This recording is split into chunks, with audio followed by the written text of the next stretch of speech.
अरे बच्चों, science commerce वाले बच्चों का अर्थशास्त्र का एग्ज़ाम हो चुका है। हम लोगों ने ऑब्जेक्टिव प्रश्नों को मिला लिया है। अब हम लोग सब्जेक्टिव प्रश्नों को भी देख लेंगे। अभी आर्ट्स का एग्ज़ाम होना इकोनॉमिक्स का बाकी है, तो आर्ट्स वाले बच्चे इसे ध्यान से देखें क्योंकि 2-4 क्वेश्चन रिपीट करता है। चैनल पर पहली बार है तो ज़रूर सब्सक्राइब कर ले। तो 31 नंबर क्वेश्चन है, उत्पादन संभावना वक्र से आप क्या समझते हैं, रेखा चित्र से समझाएं। तो एक दिए हुए वक्र जो दिए हुए साधनों तथा तकनीक द्वारा दो वस्तुओं के उत्पादनों की वैकल्पिक संभावनाओं को प्रकट करता है, उत्पादन संभावना वक्र कहलाता है। यदि अर्थव्यवस्था दो वस्तुओं का उत्पादन करता है तो इन सीमाओं के भीतर दोनों वस्तुओं के कई संयोग का उत्पादन किया जा सकता है। इसे तालिका द्वारा प्रकट किया जाए तो उस तालिका को उत्पादन संभावना अनुसूची कहेंगे। तो यहाँ आप देख सकते हैं कि उत्पादन संभावना वक्र को रेखा चित्र से दर्शाना है, तो इसके लिए हम लोग रेखा चित्र बनाए हैं। यहाँ पर आप देख सकते हैं, एक तरफ गेहूं का उत्पादन है, इधर कपड़ा का उत्पादन है। हम साधनों के संयोग से ए बिंदु पर गेहूं का उत्पादन 100 कर रहे हैं, तो यहाँ पर और कपड़ा का उत्पादन 0 कर रहे हैं। जब हम लोग बी बिंदु पर आते हैं तो गेहूं का उत्पादन 90 हो जा रहा है, मतलब गेहूं से साधन हम हटाकर कपड़ा पे लगा दिए और कपड़ा का उत्पादन 1 हो रहा है। सी बिंदु पर जब आते हैं या सी संयोग पर आते हैं तो गेहूं का उत्पादन 70 हो गया और कपड़ा का उत्पादन बढ़कर 2 हो गया। तो इस तरह हम लोग विभिन्न संयोग को मिलाएंगे तो हमको एक वक्र प्राप्त होगा जिसको हम लोग उत्पादन संभावना वक्र कहते हैं। तो यहाँ लिखा हुआ है, चित्र का ही व्याख्या है कि चित्र में बिंदु A B C D E क्रमशः गेहूं और कपड़ा के विभिन्न संयोग को व्यक्त करता है। इन बिंदुओं को मिलाने से एक वक्र प्राप्त होता है जिसे उत्पादन संभावना वक्र कहते हैं। इसे रूपांतरण रेखा भी कहा जाता है क्योंकि इस रेखा से ज्ञात होता है कि यदि एक वस्तु x मतलब कपड़ा का अधिक उत्पादन किया जाता है तो दूसरी वस्तु y मतलब गेहूं से उत्पादन के साधन हटाकर x वस्तु के उत्पादन में लगाए जाते हैं, अर्थात y वस्तु के साधन को x वस्तु के साधन के में रूपांतरित किया जाता है। मतलब गेहूं का उत्पादन को घटाएंगे तभी हम कपड़ा का उत्पादन को बढ़ा सकते हैं। अगला क्वेश्चन है, गिफिन वस्तु से आप क्या समझते हैं, इस वस्तु के लिए मांग वक्र को रेखा चित्र से दर्शाएं। तो गिफिन वस्तु मतलब होता है घटिया वस्तु, और मांग का नियम क्या बताता है कि किसी वस्तु का मूल्य अगर बढ़ता है तो उसका मांग घटता है और मूल्य घटने पर मांग बढ़ता है। लेकिन गिफिन वस्तु क्या है, मांग का अपवाद कहा जाता है और इसमें मूल्य बढ़ने पर मांग भी बढ़ता है और मूल्य घटने पर मांग घट जाता है। तो वैसी वस्तु गिफिन वस्तु कहलाती है। यहाँ है, ऐसी निम्न कोटि की वस्तुएं जिनका आय प्रभाव ऋणात्मक होता है तथा कीमत प्रभाव धनात्मक होता है, इनके मूल्य में वृद्धि से इनकी मांग में भी वृद्धि हो जाती है तथा मूल्य में कमी से मांग में भी कमी हो जाती है। ऐसी वस्तुओं को गिफिन वस्तु कहते हैं। इसका प्रतिपादन रॉबर्ट गिफिन ने किया था। इसको हम लोग चित्र से दिखा सकते हैं। ये है आपका मांग का रेखा जो बताता है कि जैसे जैसे अगर हम लोग मूल्य को बढ़ा रहे हैं वैसे मांग मात्रा भी बढ़ती जाती है। जैसे यदि हम यहाँ से ऐसे घिस देंगे तो ये मूल्य मान लीजिए OP हो गया, मात्रा OQ हो गया। फिर यदि हम यहाँ आते हैं तो मूल्य बढ़कर OP1 हो गया तो मात्रा बढ़कर OQ1 हो गया। कहने का मतलब है मूल्य बढ़ता है तो मात्रा भी बढ़ता है। और मांग का रेखा क्या होता है, नीचे से ऊपर दाहिनी ओर बढ़ती है। जब मांग का नियम विफल हो जाता है, मांग का नियम विफल होने का मतलब है कि मूल्य बढ़ने पर मांग घटना चाहिए और मूल्य घटने पर मांग बढ़ना चाहिए। तो गिफिन वस्तु में मांग का नियम क्या होता है, काम नहीं करता है, विफल हो जाता है। तो कीमत और मात्रा के बीच विपरीत संबंध अच्छा नहीं रहता है। इसके बजाय मांग वक्र ऊपर की ओर झुक सकता है जो ऊंची कीमत पर अधिक खरीदारी दर्शाता है। अगला है, उत्पादन फलन से आप क्या समझते हैं, उदाहरण द्वारा स्पष्ट करें। तो वाटसन के शब्दों में एक फर्म के भौतिक उत्पादन और उत्पादन के भौतिक कारकों के संबंध को उत्पादन फलन कहा जाता है। कहने मतलब है उत्पादन और साधन के संबंध को ही हम लोग उत्पादन फलन कहते हैं। तो जैसे QX बराबर फंक्शन ऑफ LK, तो यहाँ पर जो QX है ये उत्पादन को बता रहा है, L है सो आपका भूमि को बता रहा है और K पूंजी को बता रहा है। तो उत्पादन और साधन के बीच जो एफ लगा हुआ मतलब ये फलनात्मक दोनों के संबंध को बताता है जो उत्पादन फलन है। तो ये आप फॉर्मूला लिख सकते हैं, यहाँ लिखा हुआ है जहाँ क्यू एक्स बराबर एक्स वस्तु का भौतिक उत्पादन, एल बराबर श्रम की भौतिक इकाइयाँ और के पूंजी की भौतिक इकाइयाँ हैं और एफ फलन को बताता है। अगला क्वेश्चन है, यदि किसी वस्तु की कीमत में 8% की वृद्धि होने से उस वस्तु की पूर्ति में 10% की वृद्धि होती है तो वस्तु की पूर्ति लोच की गणना कीजिए। इसके उत्तर पर एक टिप्पणी लिखिए। तो यहाँ लोग देख सकते हैं कि वस्तु की पूर्ति की लोच का फॉर्मूला होता है पूर्ति मात्रा में प्रतिशत परिवर्तन भागा कीमत में प्रतिशत परिवर्तन। मतलब इसको हम लोग इस तरह लिख सकते हैं, ई एस बराबर डेल्टा एस बट्टा एस बट्टा डेल्टा पी बट्टा पी, इस तरह भी लिख सकते हैं। तो यहाँ पर ये जो है ये प्रतिशत परिवर्तन को बताता है, ये मूल्य का प्रतिशत परिवर्तन को बताता है। तो कीमत में प्रतिशत परिवर्तन कितना है 8, तो नीचे 8 लिखा जाएगा और पूर्ति की मात्रा में परिवर्तन है 10, तो ऊपर 10 लिखा जाएगा। 8 को 10 में भागा देंगे तो मेरा कितना आ जाएगा 1.25, जो बता रहा है कि यह एक से अधिक है, एक से अधिक है मतलब 1.25 है। अतः पूर्ति की लोच जो है वो इकाई से अधिक हो जाएगी। 35 नंबर क्वेश्चन है, किन्हीं 4 प्रश्नों को लिखिए जिसका संबंध समष्टि अर्थशास्त्र से होता है। तो हम लोग प्रश्न को ही यहाँ लिखना है। तो पहला प्रश्न है, राष्ट्रीय आय से आप क्या समझते हैं? समष्टि अर्थशास्त्र मतलब होता है व्यापक अध्ययन करना, पूरा देश का अध्ययन। तो राष्ट्रीय आय क्या है? पूरा देश का आय का गणना होता है, इसलिए ये व्यापक अध्ययन है। तो पहला क्वेश्चन राष्ट्रीय आय से आप क्या समझते हैं। दूसरा क्वेश्चन बनाते हैं हम लोग, दो क्षेत्रकीय अर्थव्यवस्था में चक्रीय प्रवाह को समझाएं। तीसरा क्वेश्चन है प्रभावपूर्ण मांग की व्याख्या करें। और चौथा है मुद्रास्फीति से आप क्या समझते हैं। तो ये क्वेश्चन बन गया 4। 36 नंबर क्वेश्चन है, मुद्रा लेखे की इकाई का कार्य करती है, इस कथन से क्या तात्पर्य है। तो मुद्रा लेखे की इकाई के रूप में मूल्य का मापदंड करती है। लेखे की इकाई से अभिप्राय यह है कि प्रत्येक वस्तु तथा सेवा का मूल्य मुद्रा के रूप में मापा जाता है। मुद्रा के द्वारा सभी वस्तुओं तथा सेवाओं के मूल्य अथवा कीमतों को मापा जा सकता है तथा व्यक्त किया जा सकता है। अगला क्वेश्चन है, वित्तीय बाजार को परिभाषित कीजिए। तो गेंट के शब्दों में वित्त बाजार एक ऐसा संयंत्र है जो कि उधारकर्ताओं को ऋण उपलब्ध कराता है तथा ऋणदाताओं को वित्त लगाने का अवसर प्रदान करता है। अगला क्वेश्चन है, तैरती विनिमय दर को परिभाषित कीजिए। तो तैरती विनिमय दर एक मुद्रा की कीमत है जो अन्य मुद्राओं के साथ मांग और आपूर्ति द्वारा तय की जाती है।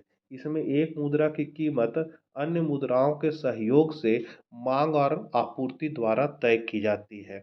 यह एक अस्थायी विनिमय दर होती है जो बाजार की मांग और आपूर्ति पर आधारित होती है। अब आपका है लघु उत्तरीय प्रश्न जो आया था 39 नंबर क्वेश्चन, एक मांग की रेखा ऋणात्मक ढाल की क्यों होती है। तो मूल्य बढ़ने से मांग घटती है और मूल्य घटने से मांग बढ़ती है, इसे मांग का नियम दर्शाता है। मूल्य और मांग में विपरीत संबंध होने के कारण मांग वक्र ऊपर से नीचे दाहिनी ओर झुकती है, मतलब इस तरह नीचे की ओर झुकती है। तो इसके पीछे क्या कारण है। तो इसके पीछे पहला कारण है सीमांत उपयोगिता ह्रास नियम। तो वस्तु की सीमांत उपयोगिता के आधार पर ही कोई व्यक्ति किसी वस्तु की कीमत देना चाहता है।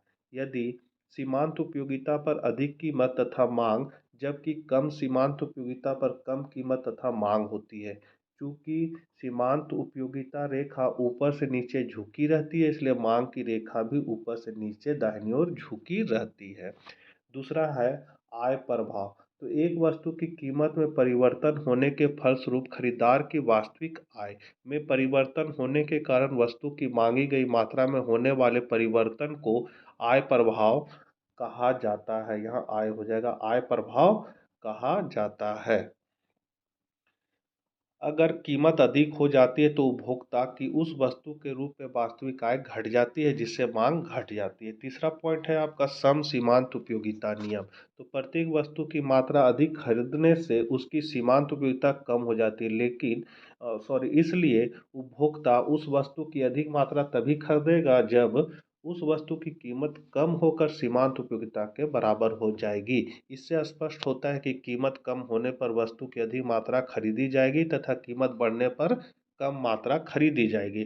चौथा पॉइंट है उपभोक्ता की संख्या में परिवर्तन।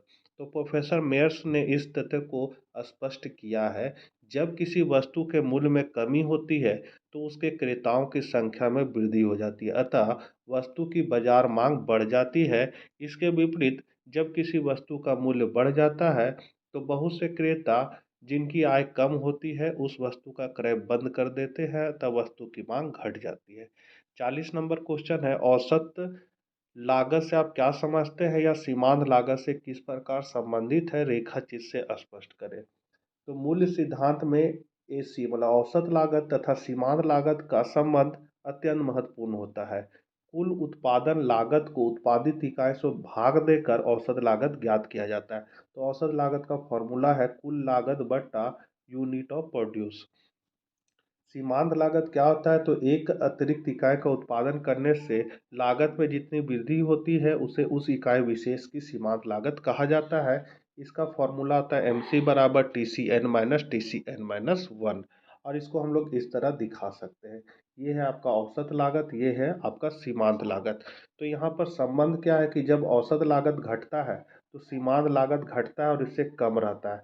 जब औसत लागत न्यूनतम होता है तो सीमांत लागत यहाँ इसको काटता है, मतलब जब औसत लागत न्यूनतम होता है तो सीमांत लागत इसके बराबर होता है, और जब औसत लागत बढ़ने लगता है तो सीमांत लागत तेजी से बढ़ता है और औसत लागत से अधिक हो जाता है। यही संबंध है, यही चीज को यहाँ लिखा हुआ है, हम लोग देख सकते हैं। चित्र से स्पष्ट है कि AC वक्र गिरता है तथा MC वक्र एक सीमा तक गिरती है, किंतु एक अवस्था के बाद यह बढ़ना आरंभ कर देता है।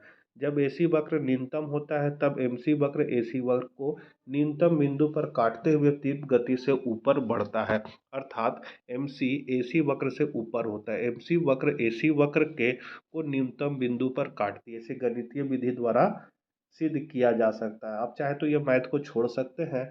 ऐसे पाई बराबर a plus b x plus c x square मान लिया गया है, जहाँ पाई कुल लागत है, x उत्पादन है और ABC स्थिरांक है। अब हमको इससे औसत लागत ज्ञात करना है, तो ये कुल लागत है तो इसको उत्पादित मात्रा से भागा देंगे। यहाँ उत्पादन की मात्रा x है तो x से भागा देंगे तो आपका इस तरह बन जाएगा। इसी का अगर हम सीमांत निकालें तो इसका डिफ्रेंशिएशन निकाल देंगे, मतलब डेरिवेटिव निकाल देंगे x के रिस्पेक्ट में, तो डी पाई बट्टा डी एक्स बराबर हो जाएगा आपका b प्लस 2cx। ये मैथ चूंकि मैं पहले भी बता चुका हूँ, यदि उसको आप लोगों ने नहीं देखा उस वीडियो तो आप चैनल के प्ले लिस्ट में जाकर देख सकते हैं, वहाँ मैंने बहुत डिटेल से बताया और अच्छी तरह से समझाया भी है। तो यहाँ पर है कि DAC बट्टा DX निकालेंगे तो इसका ये फॉर्मूला है v u dash minus u v dash बट्टा वी स्क्वायर। इस फॉर्मूला पर बैठा कर इसको निकालेंगे तो ये मेरा क्या हो जाएगा, यहाँ पर MC और ये AC आपस में आपका बराबर हो जाएगा। तो इसको एक बार आप देख लीजिए, इसको मैंने पहले भी बता दिया इसलिए इसको पार कर दे रहे हैं जल्दी से। अब 41 नंबर क्वेश्चन है, निम्न स्थितियों का बाजार संतुलन पर पड़ने वाले प्रभावों को रेखाचित्र से स्पष्ट कीजिए। तो यहाँ है मांग में कमी, फिर बी है पूर्ति में वृद्धि और सी है मांग और पूर्ति में एक समान दर से कमी। तो यहाँ पर आंसर हो जाएगा, यहाँ आप चित्र को देख सकते हैं कि पहले क्या है मांग में कमी, तो ये मांग का रेखा आप लोग देख सकते हैं, मांग का रेखा डी है, पूर्ति का रेखा एस है। कहाँ बराबर हो रहा है, ई बिंदु पर। तो मूल है आपका OP, मात्रा है आपका OQ।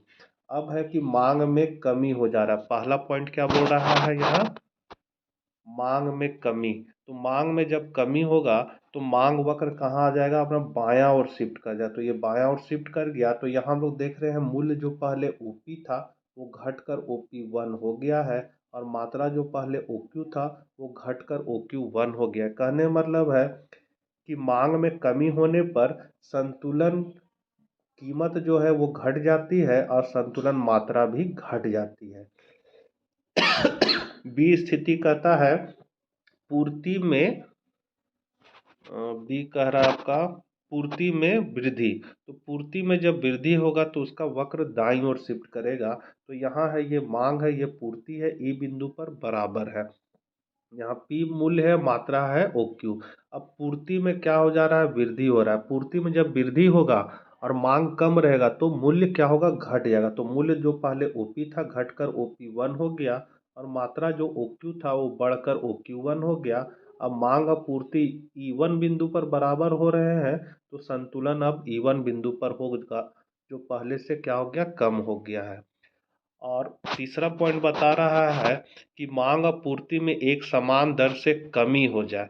कहने मतलब है कि ये मांग है, ये पूर्ति है, अब दोनों एक अनुपात में ही क्या हो जाए, कमी हो जाए, मतलब बाईं ओर शिफ्ट कर जाए इसका वक्र। तो बायां ओर जब शिफ्ट करेगा तो मूल्य में कोई परिवर्तन नहीं होगा, जबकि मात्रा जो है OQ से बढ़कर OQ1 हो जाएगी। वही सब चीज यहाँ लिखा हुआ है कि मांग में कमी। यदि मांग में कमी होती है तो बाजार में उत्पादों की उपलब्धता बढ़ जाती है, जिससे उनकी कीमतें घट सकती है। इसके परिणाम स्वरूप उत्पादों की आपूर्ति और मांग के बीच कीमत संतुलन बिगड़ सकता है। उसके बाद है पूर्ति में वृद्धि।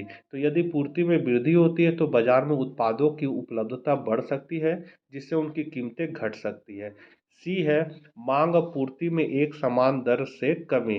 तो यह स्थिति बाजार में संतुलन को अधिक सुदृढ़ बना सकती है। उत्पादों की मांग और पूर्ति भी संतुलित रहने से कीमतों में बड़ी ही कमी होती है और न बाजार में स्थिरता बनी रहती है। अगला है राष्ट्रीय आय से आप क्या समझते हैं। राष्ट्रीय आय को सकल घरेलू उत्पाद से कैसे ज्ञात किया जाता है। तो राष्ट्रीय आय का अर्थ है एक देश के सभी निवासियों द्वारा एक वर्ष की अवधि में अर्जित कुल साधन आय। तो यहाँ हम लोग देख सकते हैं कि राष्ट्रीय आय का फॉर्मूला है NY बराबर सिग्मा I बराबर 1/n FYI। FYI मतलब हो गया साधन आय। तो यहाँ लिखा हुआ NY क्या है, राष्ट्रीय आय है। सिग्मा मतलब कुल जोड़ है। FY कारक आय है। कारक आय मजदूरी, लगान, ब्याज और लगान के रूप में। N जो है एक देश के सभी समान निवासी है। यहाँ जो N आप देख रहे हैं ये सभी समान निवासी को बता रहा है।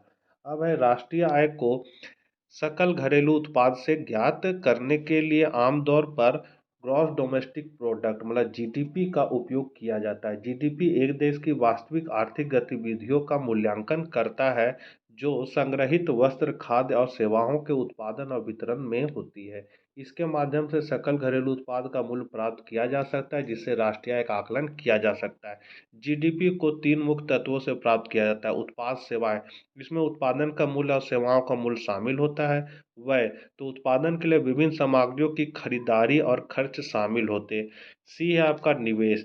तो इसमें अस्थायी और अस्थायी संपत्ति के निवेश, जैसे कि निर्माण या उत्पादक उपकरणों की खरीदारी शामिल होती है। ये तीनों तत्व मिलकर ग्रॉस डोमेस्टिक प्रोडक्ट मतलब GDP को निर्धारित करते हैं, जो देश के सकल घरेलू उत्पाद का मूल्य होता है। इससे राष्ट्रीय आय का आकलन किया जा सकता है। अगला क्वेश्चन है भारत में मुद्रा की पूर्ति की माप की व्याख्या कीजिए। तो किसी भी समय पर मुद्रा की आपूर्ति का अर्थ अर्थव्यवस्था में विद्यमान मुद्रा का कुल परिणाम है। तो यहाँ पर 23 जून 1998 में डॉक्टर YV रेड्डी की अध्यक्षता में गठित कार्यदल ने मुद्रा आपूर्ति के संकेतों M1, M2, M3, M4 की सिफारिश की थी। M1 क्या होता है, तो जनता के पास करेंसी, नोट तथा सिक्के, प्लस बैंकों की मांग जमाई जिसमें चालू और बचत खातों की जमा होती है, प्लस रिजर्व बैंक के पास अन्य जमाई, ये सभी M1 कहलाती है। दूसरा है M2। तो M1 में अगर हम लोग जोड़ देंगे डाकघरों की बचत बैंक जमाए को, तो वो M2 बन जाएगा। M3 है कि M1 में यदि हम जोड़ देंगे बैंकों की सावधि जमाए को मतलब फिक्स डिपॉजिट को जोड़ देंगे तो वो M3 बन जाएगा।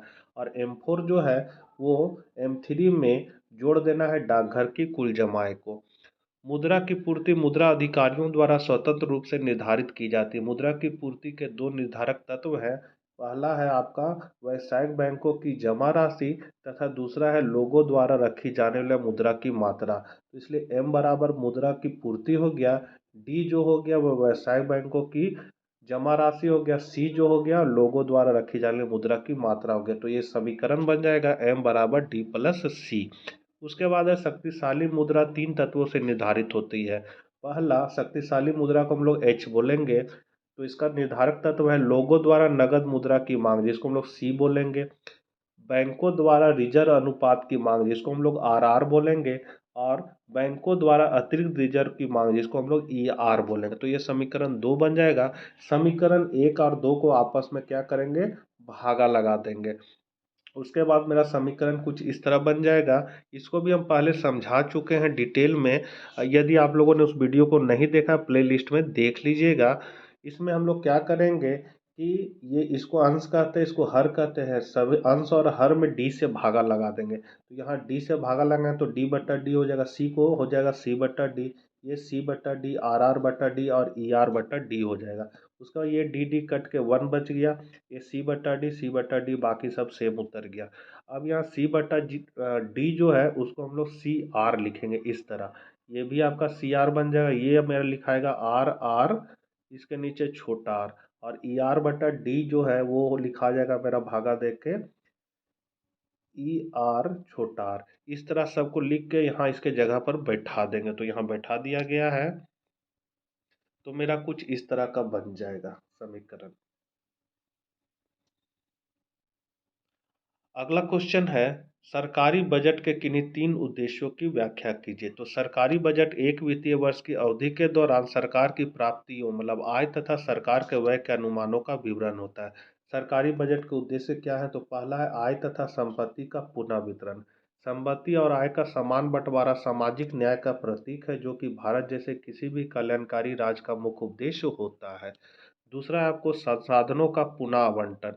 अपनी बजट संबंधी नीति द्वारा देश की सरकार संसाधनों का आवंटन इस प्रकार करती है जिससे अधिकतम लाभ तथा सामाजिक कल्याण के बीच संतुलन स्थापित किया जा सके। तीसरा है आर्थिक स्थिरता। तो अर्थव्यवस्था में तेजी और मंदी के चक्र चलते हैं। सरकार अर्थव्यवस्था के इन व्यापार चक्रों से सुरक्षित रखने के लिए सदा वचनबद्ध होती है। सरकार आर्थिक स्थिरता की स्थिति को प्राप्त करने का प्रयत्न करती है। तो यहाँ पर आपका 3 ही पॉइंट पूछा था, 3 उद्देश्य। तो 3 उद्देश्य ही आप लोग लिख दीजिएगा, चौथा जो मैंने दिया उसे छोड़ सकते हैं। इसके बाद मैथ है कि यदि किसी अर्थव्यवस्था में उपभोग फलन C बराबर 25 प्लस 0.6y है तो गुणक के मान की गणना कीजिए। तो देखिए यहाँ पर जो है ये जो 0.6 है वो आपका MPC है।